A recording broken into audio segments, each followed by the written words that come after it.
चलिए उल्टी गिनती शुरू 8 सेकंड की। मेलोन बनाम सविता पुनिया। अभी तक एंगल कवर किया हुआ है, एंगल कवर किया हुआ है। भारत के पास मौका है लीड लेने का। अगर अगली बार स्कोर कर दिया तो सविता ने एक अवसर प्रदान कर दिया है आपको। यही तो क्लास है सुनील सविता पुनिया का। बिल्कुल अपने जगह पर बने रहे और एंगल्स पूरे तरीके से ब्लॉक, कोई चांस नहीं रोजी मलोन के पास वहां पर। और अब मौका है भारत के पास। तेज गति के फॉरवर्ड स्ट्राइकर्स मिडफील्डर्स है भारत के पास। उनमें से एक आ चुकी है इस पेनल्टी शूटआउट को लेने, लाल रेमसियामी। अपने गति का इस्तेमाल कीजिए। क्लॉक हैज नॉट स्टार्टेड, तो रीटेक होगा। इसमें भारत की क्या गलती है?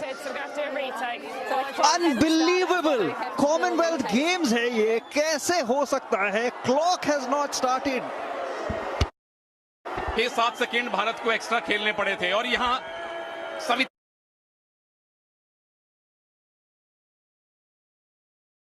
के